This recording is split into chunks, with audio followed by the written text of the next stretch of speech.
Hello बच्चों, क्या हाल चाल। आशा करते हैं आप सभी लोग स्वस्थ और मस्त होंगे। तो स्वागत करता हूं बच्चों लोग आपका अपने यूट्यूब चैनल शिव सागर क्लासेस में। बच्चों आज हम लोग करने वाले हैं रिलेशन एंड फंक्शन का नेक्स्ट लेक्चर। और इस लेक्चर में बच्चों हम लोग देखेंगे टाइप ऑफ फंक्शन। बच्चों इसके प्रीवियस लेक्चर में हम लोग ने टाइप ऑफ फंक्शन में वन फंक्शन को देख चुका है। आज हम उससे आगे देखेंगे और एक बार मैं आपको बता देता हूँ फिर से कि वन फंक्शन क्या होता है। ठीक बच्चों, तो चलते बच्चों देखते हैं वन फंक्शन क्या होता है। बच्चों इसके प्रीवियस लेक्चर में वन फंक्शन के बारे में मैंने डिटेल में बताया था, एक बार इसे और देख लेते हैं। बच्चों मैंने बताया था कि मान लीजिए कि कोई मैपिंग है f from x to y और इस पर कोई फंक्शन डिफाइन है, तो फंक्शन वन कैसे होगा। ठीक बच्चों, तो ये बच्चों फंक्शन तभी होगा, ये बच्चों फंक्शन वन तभी होगा जब if each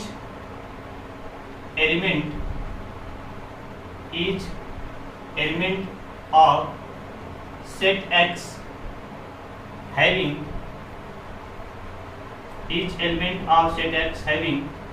distinct image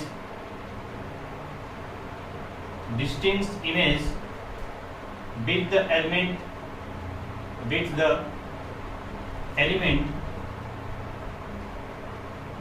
of set y। बात को समझ पाए बच्चों क्या कर रहा है कि कोई एक मैपिंग है f from x to y, तो वो वन कब होगा। बच्चों इस मैपिंग को हम वन तभी बोलेंगे जब x सेट के प्रत्येक एलिमेंट की इमेज y सेट के अंदर जो एलिमेंट होंगे उसके साथ अलग अलग होने चाहिए। मीन्स इसको बच्चों समझते हैं वेन डायग्राम से। मान लीजिए एक सेट x है और एक सेट y, और यहाँ मान लो बच्चों 1 2 3 4 और 5 है। यहाँ एलिमेंट आपने लिया a b c d और e, तो 1 का मैपिंग मान लो a से है, 2 का मैपिंग मान लो b से है, 3 का मैपिंग मान लो b से है, 4 का मैपिंग मान लो c से है और 5 का मैपिंग मान लो e से। बच्चों एरो किधर से भी हो सकता है। मायने ये नहीं था कि एरो कैसे है, मायने ये रखेगा कि x के प्रत्येक एलिमेंट की डिस्टिंक्ट इमेज इन y होना चाहिए। डिस्टिंक्ट एलिमेंट का डिस्टिंक्ट इमेज इन y होना चाहिए। मीन्स x का कोई दो एलिमेंट ऐसा ना हो जो y के किसी एक ही एलिमेंट के साथ इमेज बना रहा हो। अगर ऐसा है तो वो वन नहीं होगा। बात समझ पा रहे हो। यहाँ ध्यान से देखो, मान लो मैं पूछूँ आपसे कि f1 मीन्स 1 की इमेज क्या है, तो आप क्या कहोगे a। f2 2 की इमेज क्या है, तो आप क्या कहोगे 2 का इमेज है b। 3 का इमेज क्या है, 3 का इमेज है आपका b। 4 का इमेज क्या है, 4 का इमेज c और 5 का इमेज क्या है e। ध्यान से देखो f के प्रत्येक एलिमेंट की अलग अलग इमेज है, y सेट के अलग अलग एलिमेंट के साथ मैपिंग है। तो अगर ऐसा कोई फंक्शन है जिसमें x के प्रत्येक एलिमेंट की, अगर वो डिफाइन है फ्रॉम x टू y और x के प्रत्येक एलिमेंट की y सेट में अलग अलग एलिमेंट के साथ मैपिंग है, तो उसे हम क्या कहेंगे वन। ठीक बच्चों, बात समझ में आ गया होगा। इसको मैं प्रीवियस लेक्चर में कर चुका हूँ और यहाँ पे भी आपको बता दिया। ठीक है, जरूरी नहीं कि एरो कि आपका सामने हो, किसी भी तरीके से हो सकता है। ठीक है, ऐसे भी हो सकता है, या आप कह लो कि सीधा भी हो सकता है। मान लो ये ले लो, यहाँ पे x y z u कर दो, 1 का x 2 का y 3 का z 4 का u, तो ये भी फंक्शन क्या है बच्चों, ये भी आपका वन कहलाएगा। ठीक है, देखो 1 का इमेज x है, 2 का इमेज y है, 3 का इमेज z, 4 का इमेज u। मतलब x के प्रत्येक एलिमेंट की इमेज y सेट में अलग अलग है। ठीक है, y सेट के अलग अलग एलिमेंट के साथ है, तो इस केस में ये भी क्या फंक्शन आपका वन कहलाएगा। ठीक बच्चों, तो आशा करता हूँ बच्चों वन आपको बिल्कुल क्लियर होगा। चलते हैं नेक्स्ट फंक्शन है वो मिनिमम। ठीक बच्चों, तो मिनिमम क्या होता है। देखो बच्चों मिनिमम सिंपल सा डेफिनेशन अगर स्टार्टिंग उठा के देखो तो लिखा होगा a function which is not one. A function which is not one, उसे हम क्या कहेंगे मिनिमम कहेंगे। बच्चों क्या कहेंगे इसे मिनिमम फंक्शन। समझना ध्यान से, मिनिमम क्या होगा। मान लो एक मैपिंग डिफाइन है f from x to y, एक मैपिंग है f from x to y। इसे मिनिमम कब कहेंगे, इसे मिनिमम तब कहेंगे बच्चों जब ये 1 1 हो, it is not 1 1, it is not 1 1। इसका मतलब बच्चों जो 1 1 का डेफिनेशन था कि x के प्रत्येक एलिमेंट की इमेज y के एलिमेंट के साथ अलग अलग हो, डिस्टिंक्ट हो, तो वो 1 1 था। अगर x में मान लो एक सेट ले लिया x और एक ले लिया y, और इसमें मैंने डाल दिया 1 2 3 4 और 5, और यहाँ डाल दिया a b c। ठीक बच्चों, अब देखो ध्यान से, मैं क्या कर रहा हूँ, 1 का इमेज 2 बना दिया, 3 का इमेज बना दिया, 1 का भी b और 3 का भी, और यहाँ से 2 का a बना दिया, और 4 का भी a बना दिया, और 5 का c बना दिया। अब ध्यान से देखो बच्चों, x सेट के दो एलिमेंट y सेट के एक ही एलिमेंट के साथ इमेज फॉर्मेशन कर रहे हैं। देखो ध्यान से, मैं पूछूं f1 और f3 दोनों का इमेज किसके साथ है, b के साथ, और f2 f4 दोनों का इमेज किसके साथ है, a के साथ, या 5 आपका c के साथ है। तो ध्यान से देखो बच्चों, x सेट में जो एलिमेंट है उसमें दो एलिमेंट 1 और 3 एक ही y के एक ही एलिमेंट के साथ मैपिंग का फॉर्मेशन कर रहे हैं, b के साथ। उसी तरीके से 2 और 4 a के साथ बना रहे हैं मैपिंग, 5 आपका c के साथ है। तो अगर कोई ऐसा फंक्शन है बच्चों जो 1 1 हो, मतलब 1 1 कंडीशन क्या थी कि x के प्रत्येक एलिमेंट की इमेज y सेट के हर एक एलिमेंट के साथ अलग अलग होनी चाहिए। मीन्स प्रत्येक एलिमेंट की अलग अलग इमेज हो, ऐसा ना हो कि एक सेट में कोई 2 एलिमेंट हो या 3 एलिमेंट हो जो y सेट के एक ही एलिमेंट के साथ इमेज फॉर्मेशन कर रहा हो, तो वो 1 1 नहीं होगा। तो अगर ऐसा हो रहा है कि x सेट का कोई 2 या 3 एलिमेंट y सेट के किसी एक ही एलिमेंट के साथ इमेज फॉर्मेशन कर रहा है, तो बच्चों वो फंक्शन कराता है मिनिमम। क्या कराता है, मिनिमम। इसका एग्जांपल मैंने दिया बच्चों, आज आपको बिल्कुल समझ में आएगा 1 1 और मिनिमम में क्या डिफरेंस है। ठीक है, 1 1 क्या होता है कि x सेट के प्रत्येक एलिमेंट की इमेज y सेट के अलग अलग एलिमेंट के साथ होनी चाहिए। मिनिमम क्या होगा, यदि x सेट में एक से अधिक एलिमेंट y सेट के किसी एक ही एलिमेंट के साथ इमेज फॉर्मेशन कर रहे हैं या मैपिंग का फॉर्मेशन कर रहे हैं, तो उसे हम क्या बोलेंगे, मिनिमम। ठीक बच्चों, चलते हैं बच्चों नेक्स्ट टाइप ऑफ फंक्शन आपका ऑनटू फंक्शन है। ठीक बच्चों, क्या कहते हैं इसे, ऑनटू फंक्शन, जिसे सर्जेक्टिव फंक्शन भी बोला जाता है। ठीक बच्चों, ऑनटू फंक्शन या सर्जेक्टिव फंक्शन, ऑनटू फंक्शन या सर्जेक्टिव फंक्शन। तो बच्चों ऑनटू फंक्शन या सर्जेक्टिव फंक्शन क्या होता है, इसको देखते जाओ। ऑनटू फंक्शन का एक और नाम है सर्जेक्टिव फंक्शन। बच्चों अगर ध्यान दिया होगा तो 1 1 फंक्शन का भी एक नाम था, 1 1 फंक्शन पे ऑनटू फंक्शन का एक नाम होता है सर्जेक्टिव फंक्शन। बच्चों इसको डिफिनीशन को पहले देखते हैं कि मान लीजिए कि एक फंक्शन है f from x to y, इसको कब ऑनटू कहेंगे, is said to be onto if every element of y, y के अंदर जितने भी एलिमेंट हैं is the image of some element of x।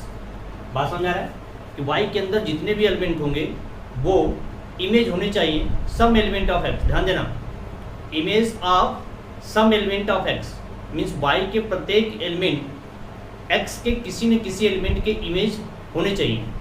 ठीक बच्चों, तो उस केस में हम कहेंगे कि फंक्शन क्या हमारा ऑनटू है। अगर ऐसा है बच्चों, मान लीजिए कि y एलिमेंट ऑफ y है, तो इसके लिए कोई न कोई x होगा जो x में होगा, और उस केस में fx बराबर y आता है। इसको वेन डायग्राम से समझोगे तभी समझ में आएगा अच्छे से। ध्यान से सुनना, मान लो x और y है, और यहाँ पे मैंने लिया 1 2 3 4, और यहाँ मैंने लिया a b c, तीन एलिमेंट लेते हैं a b और c। तो बच्चों ध्यान से देखो, मान लो मैंने ये कह दिया कि 1 और 3 की मैपिंग b के साथ है, 2 का मैपिंग a के साथ है, और 4 का मैपिंग c के साथ है। बच्चों अगर मैं आपसे पूछूं सिंपल क्वेश्चन कि क्या ये मिनिमम फंक्शन है कि 1 1, तो आप क्या कहोगे कि ये मिनिमम फंक्शन है। कैसा है, मिनिमम फंक्शन, 1 1 तो नहीं है। अब मैं पूछ रहा हूँ बच्चों, क्या ये ऑनटू फंक्शन है। ऑनटू की डिफिनेशन क्या है कि एवरी एलिमेंट ऑफ y के जितने भी एलिमेंट हैं is the image of some element of x के किसी न किसी एलिमेंट की इमेज होनी चाहिए। मीन्स y में कोई ऐसा एलिमेंट न छूट जाए जो मैपिंग में पार्टिसिपेट न कर रहा हो। अगर ऐसा है, कोई ऐसा एलिमेंट छूट गया जो मैपिंग में पार्टिसिपेट नहीं कर रहा है, तो वो ऑनटू नहीं होगा। ध्यान देना, अगर मैं मान लो इसी में पहले से समझ लो कि इसमें जो भी एलिमेंट है सभी एलिमेंट किसी न किसी x के एलिमेंट की इमेज है, तो ये फंक्शन क्या हो जाएगा बच्चों, ऑनटू। ये फंक्शन बच्चों आपका मेनी वन भी है और ऑनटू भी है, इसलिए इस फंक्शन को क्या हो जाता है, मेनी वन ऑनटू फंक्शन। क्या बोलते हैं, मेनी वन ऑनटू फंक्शन। ठीक बच्चों, मेनी वन आन टू फंक्शन। बच्चों ध्यान से देखो, जैसे मेनी वन आन टू था वैसे वन वन आन टू भी होता है। मान लो x टू y कोई मैपिंग है, इसमें मैंने दिया a b c और d, यहाँ पे मैंने दिया 1 2 3 और 4, और इस केस में a का 1 है, b का 2 है, c का c है और c का 3 है, d का 4 है। ये मैपिंग बन रहा है, a की इमेज 1, b की इमेज 2, c की इमेज 3, d की इमेज 4। ध्यान से देखो बच्चों, पहली बात ये फंक्शन 1 1 है, बिल्कुल है, क्योंकि x के प्रत्येक एलिमेंट की एक ही इमेज है, ठीक है। x के प्रत्येक एलिमेंट की एक एलिमेंट की एक ही इमेज है, ठीक है। यह करो कि x में कोई ऐसा दो एलिमेंट नहीं है जो y के किसी एक ही के साथ मैपिंग कर रहा है। इसका मतलब बच्चों ये 1 1 फंक्शन है। कैसा है? 1 1 है।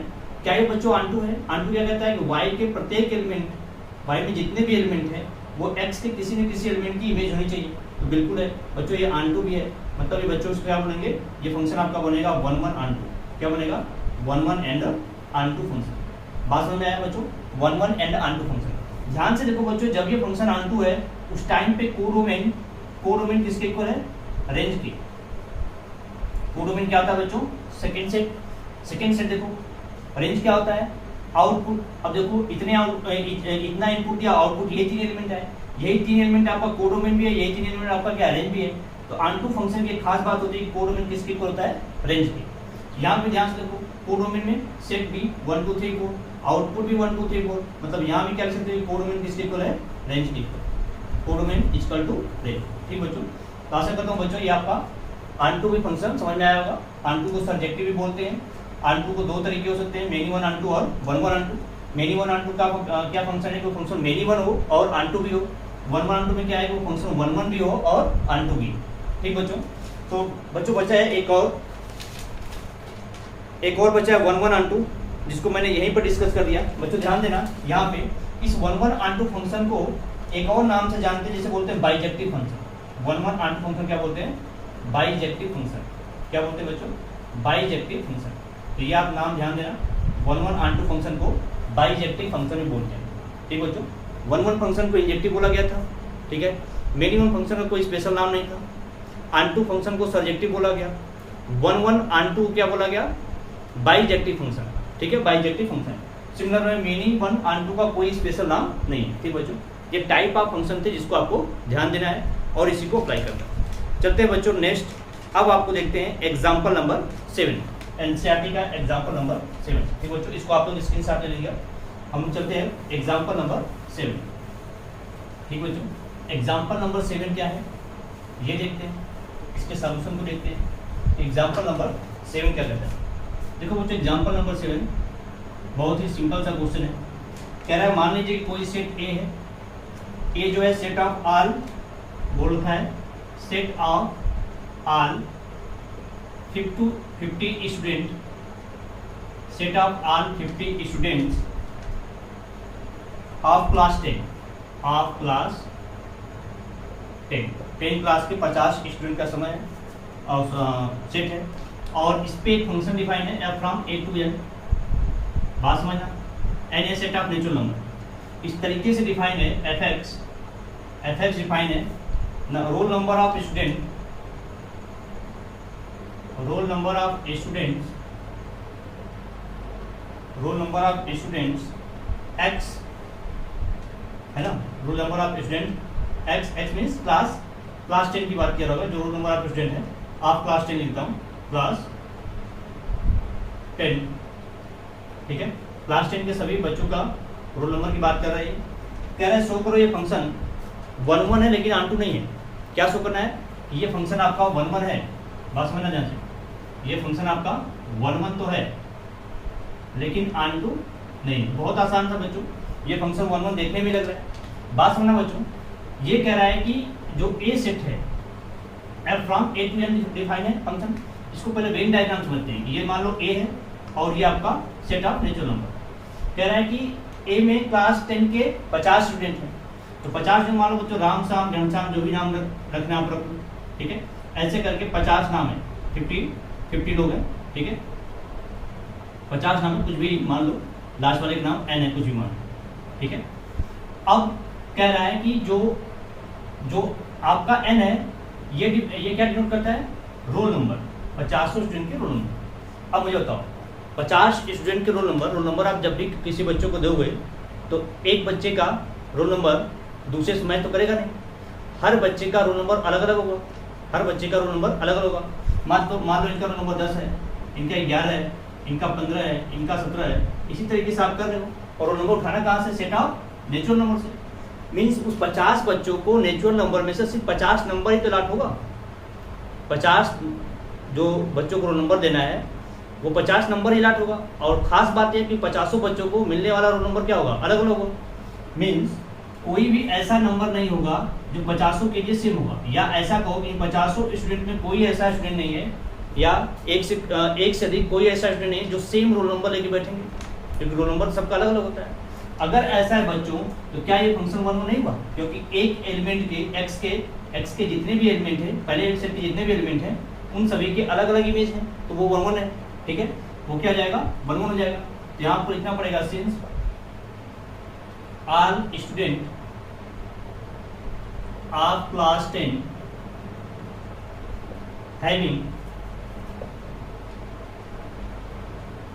having distinct roll number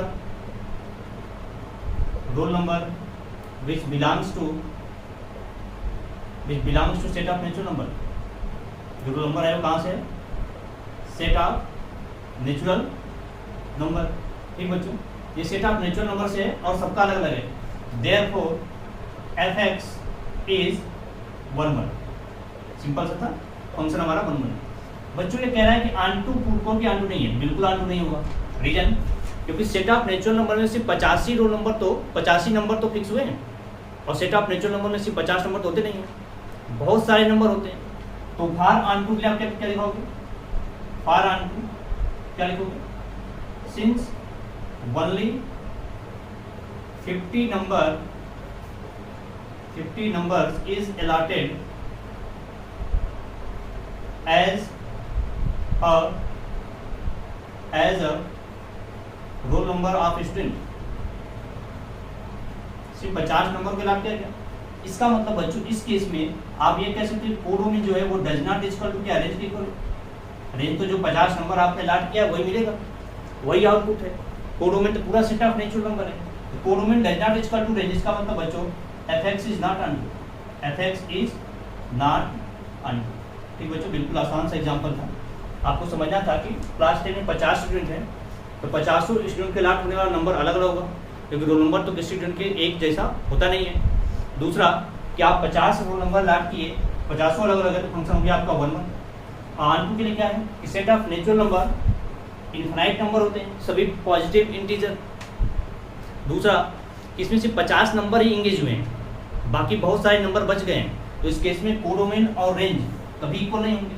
और कोडोमेन अगर रेंज इक्वल नहीं है तो फंक्शन आपका आंटू नहीं होगा। ठीक बच्चों, तो ये था एग्जाम्पल नंबर 7 बच्चों, आप इसका स्क्रीनशॉट ले लीजिए। हम लोग चलते हैं नेक्स्ट एग्जाम्पल पे। नेक्स्ट एग्जाम्पल देखते हैं बच्चों कि नेक्स्ट एग्जाम्पल क्या है। हटाते बच्चों एग्जाम्पल नंबर 8। Example number 8।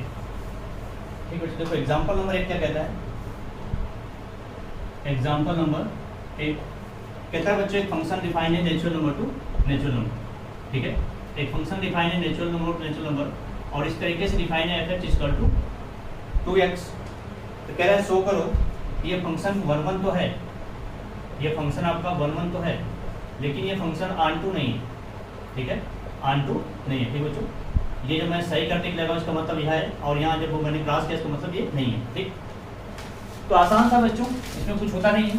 मैंने 1 1 प्रूव करने के लिए आपको बताया था कि हम कोई ना कोई 2 एलिमेंट उठाते हैं, और उस केस में दिखाते हैं कि f of x1 equal to f of x2। Apply करने पर अगर x1 बराबर x2 मिल जाए तो फंक्शन क्या होता है? 1 1 होता है। तो वही चीज़ अप्लाई करेंगे इसके सॉल्यूशन में। ठीक बच्चों, क्या मानेंगे? लेट मान लेंगे let x1 and x2 be 2 element from set of natural number. और ये सेट ऑफ नेचुरल नंबर कहाँ से होगे? डोमेन सेट से। कहाँ से? डोमेन सेट मीन्स आप भी इनपुट दे रहे हो सच दैट इस तरीके से f of x1 equal to f of x2, f of x1 equal to f of x2 है।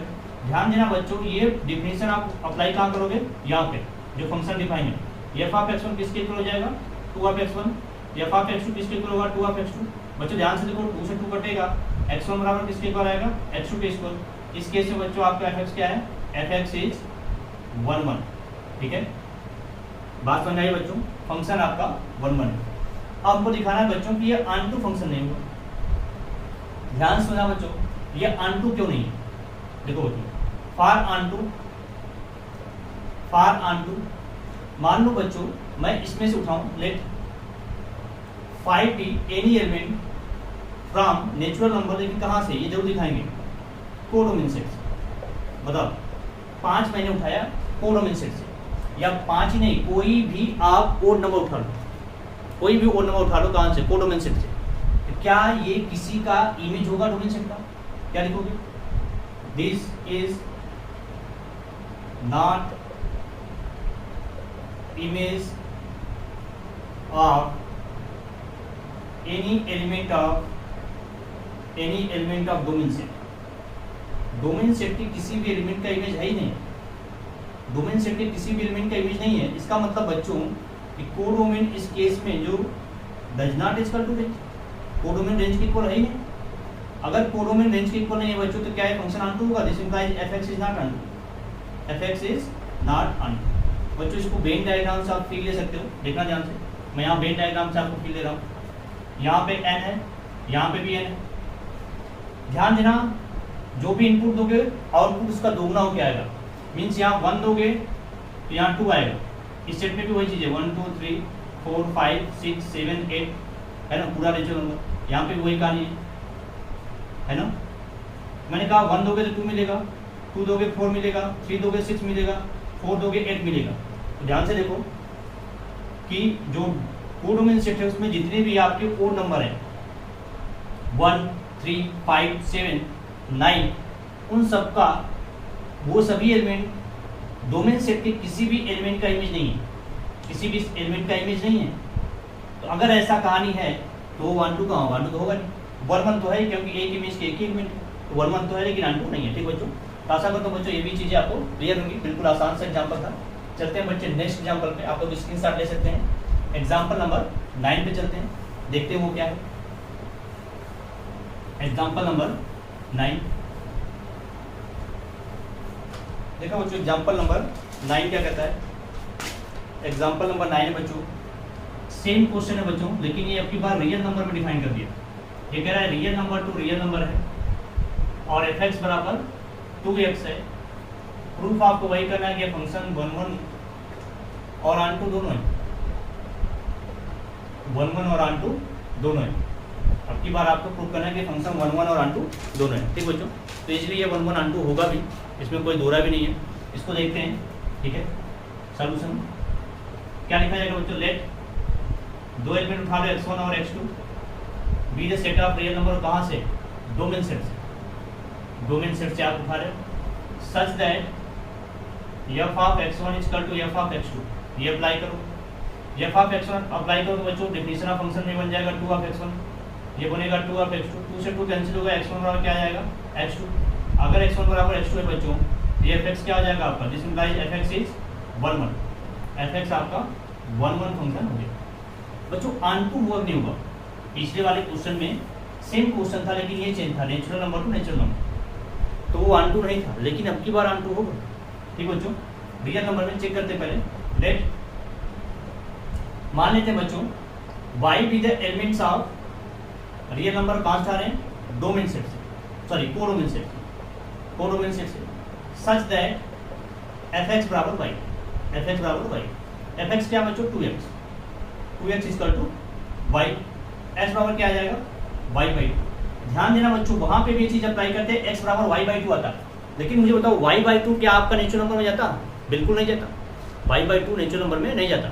ये y बाई 2 आपका नेचुरल नंबर में जाएगा, x equal to y by 2, ये belongs to set of natural number. अब बच्चों ध्यान से मेरी बात देखो, मैं fx बराबर अब x को इनपुट में, इस x की वैल्यू को इनपुट में रखूंगा। अगर ये इनपुट रखने पे मुझे y मिल जाए तो फंक्शन अनटू हो जाएगा। ध्यान देना, fx इक्वल टू 2x है, x बराबर कितना आ जाए? fx equal to 2x, x बराबर है y बाई 2, 2 से 2 कैंसिल, क्या मिल गया? y। मैंने क्या कहा? fx बराबर ये इनपुट रखूंगा, अगर y मिलेगा इसका मतलब हमारा fx क्या हो जाएगा? This implies fx is unto, unto function. बात समझ आया? इसका मतलब बच्चों हमारा fx अनटू है। तो बच्चों अगर real number to real number में सेम क्वेश्चन डिफाइन है तो वो 1 1 भी है और अनटू भी है। ठीक है, अगर यही फंक्शन नेचुरल नंबर होता है, फंक्शन आपका 1 1 तो होता है लेकिन ऑन टू नहीं होता, जिसको एग्जांपल नंबर 8 में हम लोगों ने देख चुका है। ठीक बच्चों, बात समझ आई? मैंने कहा कि 1 1 के लिए क्या करो, कोई दो एलिमेंट था डोमेन सेट से और उस पे f of x1 f of x2 लेके चलो, और ये अप्लाई करने पर अगर x1 बराबर x2 मिल जाए तो 1 1 है, वो मिला भी है। मैंने कहा कि आपको दिखाना है ऑन टू, इसके लिए कोई y एलिमेंट था domain set, sorry codomain set से, और उसमें ये कंडीशन अप्लाई करो, और यहाँ ये अप्लाई करने के बाद x निकालो in terms of y, x in terms of y आया तो ये x जो इन टर्म्स ऑफ y है इसी को इनपुट दो।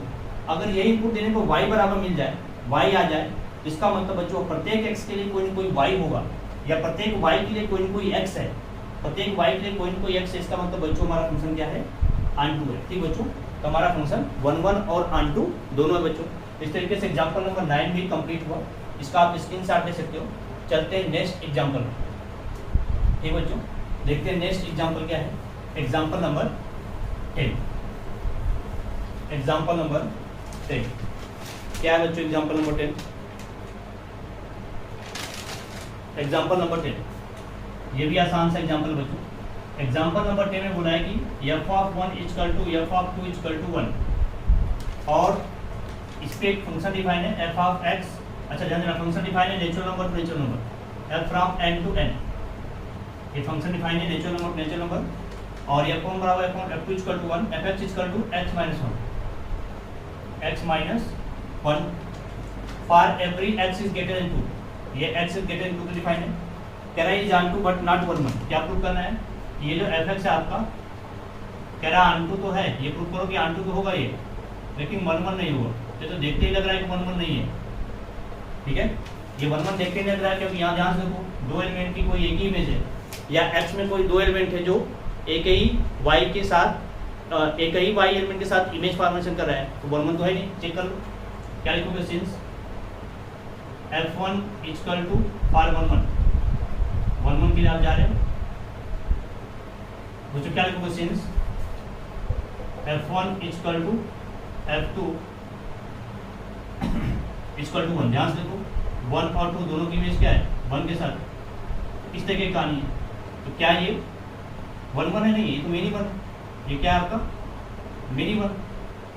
तो इस केस में क्या लिखोगे, this implies fx is not 1, fx is not 1 1, fx is not 1 1 1 तो है नहीं।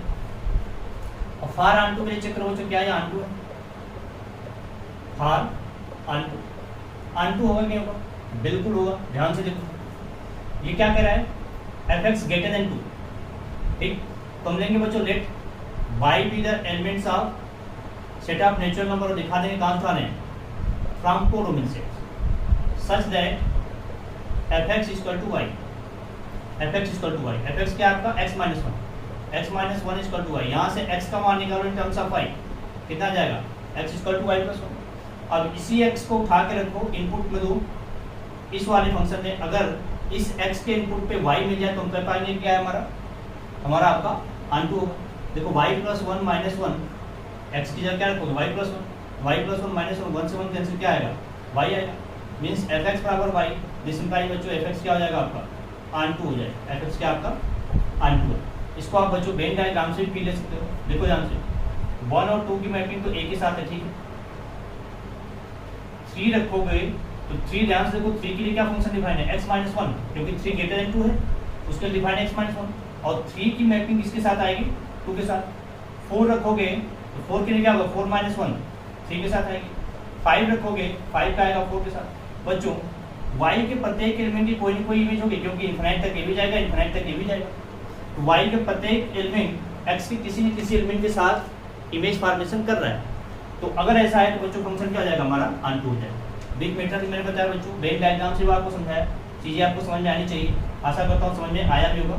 चलते हैं बच्चों नेक्स्ट एग्जाम्पल पे, इसको आप लोग नोट डाउन कर लीजिएगा। ये था आपका एग्जाम्पल नंबर 10। ठीक बच्चों, एग्जाम्पल नंबर 10, एग्जाम्पल नंबर 10। ठीक बच्चों, चलते हैं नेक्स्ट एग्जाम्पल पे, इसको आप नोट डाउन जरूर कर लीजिएगा या स्क्रीन शॉट ले सकते हो। एग्जाम्पल नंबर 11 क्या कहता है बच्चों, देखो तो एग्जाम्पल नंबर 11 पढ़ने से पहले आपको दो चीज़ जानना पड़ेगा। एक होता है हॉरिजॉन्टल लाइन टेस्ट, HLT जिसे मैं लिख रहा हूँ, HLT, एक होता है vertical line test. Vertical line test क्या बोलते हैं इसे? Horizontal line test.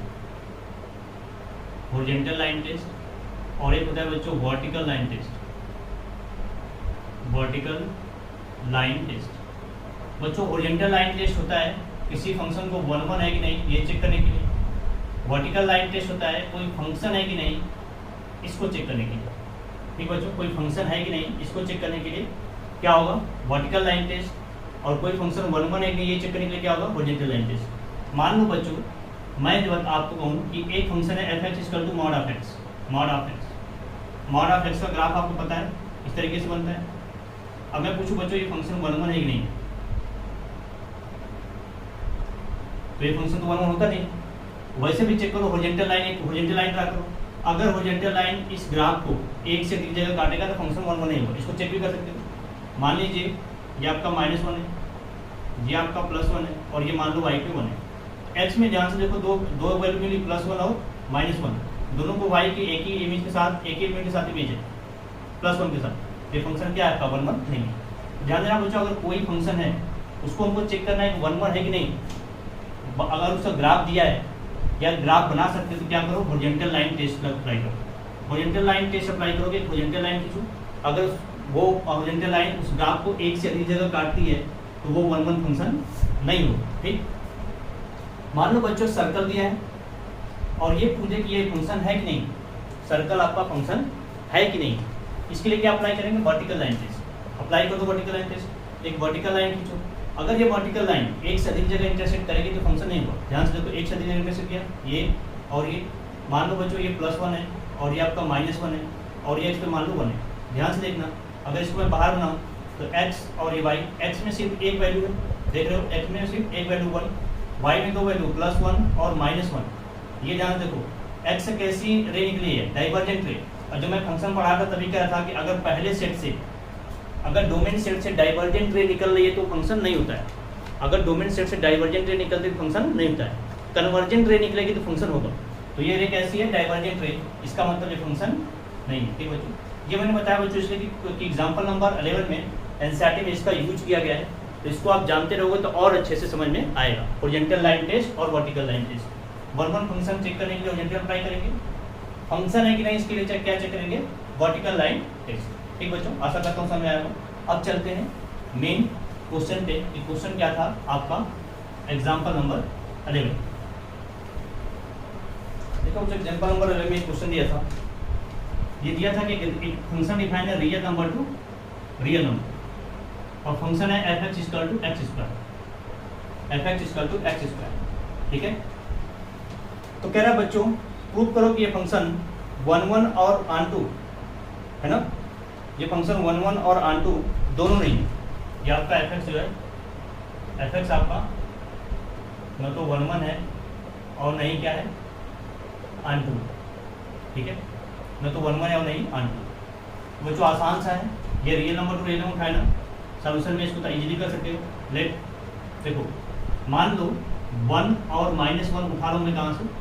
Set of real number domain set से। डोमेन सेट से मैं उठा रहा हूँ डोमेन सेट। अगर मैं इसे डोमेन सेट उठाऊँ तो ध्यान से देखो F1 और F-1 यहाँ अप्लाई करोगे तो आपको आउटपुट 1 ही मिलेगा। 1 मिलने का मतलब ये 1 -1 दोनों की इमेज किसके साथ है? 1 के साथ है। तो क्या ये फंक्शन 1 1 है? ये फंक्शन क्या है आपका? ये फंक्शन मेनी 1 है। क्या है? मेनी 1, मतलब ये फंक्शन 1 1 नहीं है। ठीक है, तो ये फंक्शन आपका 1 1 नहीं है। ठीक बच्चों, ये फंक्शन आपका 1 1 नहीं है। ऑन2 कैसे नहीं होगा बच्चों? ऑन2 के लिए इजी ले लो, लेट क्या ले लिया बच्चों? लेट। ध्यान से देखना कोई भी यहाँ जो भी एलिमेंट दोगे उसका स्क्वायर होके मिलेगा। ठीक है, उसका स्क्वायर होके आउटपुट मिलेगा। बात समझ पा रहे हो? उसका स्क्वायर होके आपको आउटपुट मिलेगा। अगर मैं बच्चों लेट फॉर ऑन2 यहाँ पे चेक कर रहा हूँ, फॉर ऑन2 लेट -3 be any element, कहाँ उठा रहा हूँ? Let -3 be any element from set of real number, -3 be any element from set of real number, और उठा रहा हूँ कोडोमेन सेट से। कहाँ से? कोडोमेन सेट से। अब मुझे बताओ क्या -3 जो कोडोमेन सेट से उठाया ये x के किसी एलिमेंट की इमेज होगा? x के किसी एलिमेंट की इमेज होगा? सोच के बताना। बिल्कुल नहीं। Then it is not image of any, it is not image of any element of set x। सेट x का मतलब क्या? सेट x का मतलब रियल नंबर। यहाँ पे x और y नहीं है, यहाँ पे रियल नंबर, ठीक है। या बोल सकते हो डोमेन सेट, डोमेन सेट। तो अगर ऐसा है बच्चों, मैं ये कह सकता हूँ कि इस केस में कोडोमेन और रेंज दोनों इक्वल नहीं है। Codomain does not equal to range, इसका मतलब बच्चों fx हमारा क्या है? fx is not onto, fx is not onto. बच्चों इसको ग्राफ समझ सकते हैं। जो ग्राफ मैंने बताया fx बराबर x स्क्वायर, ये ग्राफ कैसा है? आपका parabola, fx equal to x square, ठीक है। तो ये ग्राफ आपका बनता है ऐसे, ये पैराबोला ग्राफ बनता है, समझ में? fx बराबर x का मतलब x पॉजिटिव निगेटिव दोनों, लेकिन y पॉजिटिव है, ठीक है। तो मैंने क्या कहा था कि अगर किसी को 1 1 चेक करना है क्या कर दो? 1 1 चेक करना है तो ऐसे ड्रा कर दो भाई। ध्यान से देखो, ये 1 1 नहीं है क्योंकि एक से जगह पे काट रही है, 1 1 तो है नहीं, ठीक है। तो 1 1 वाला काट तो ये मिल गया, 1 1 है नहीं। अनटू के लिए आपको ये चीज़ अप्लाई करनी पड़ेगी। अब इसके लिए आप वेन डायग्राम समझ सकते हो कि अनटू वाली कहानी क्या रहेगी। ध्यान सुनो, यहाँ मान लो रियल नंबर में सभी होते हैं 0 -1 -2 +1 +2, मैं यही एलिमेंट लेके लिख रहा हूँ। यहाँ पे आपका 0 -1 -2 -3 जो भी ले लो, यहाँ पे 1 2 3 सब प्लस है, +4। ध्यान देना, -2 का स्क्वायर क्या बनेगा? 4, -1 का स्क्वायर 1, 0 का स्क्वायर 0, 1 का स्क्वायर 1, 2 का स्क्वायर क्या बनेगा? 4। ध्यान से देखो बच्चों, जो माइनस वाले एलिमेंट हैं इसमें कोडोमेन सेट में, -3 हो, -2 हो, -1, वो किसी भी x के किसी भी एलिमेंट की इमेज को, x के किसी भी एलिमेंट का इमेज नहीं है। कोडोमेन सेट में जितने भी नेगेटिव एलिमेंट हैं x के किसी भी एलिमेंट का इमेज नहीं है। अगर ऐसा है बच्चों तो कोडोमेन रेंज इक्वल होगा नहीं, उस केस में ये फंक्शन आपका अनटू भी नहीं होगा। तो आशा करता हूँ बच्चों ये भी आपको समझ में आया होगा। एग्जाम्पल नंबर 11, ठीक बच्चों। तो पढ़ाई करते रहे बच्चों, मिलते हैं नेक्स्ट लेक्चर में, देखेंगे कुछ और एग्जाम्पल। तब तक आप लोग पढ़ाई करते रहिए। धन्यवाद।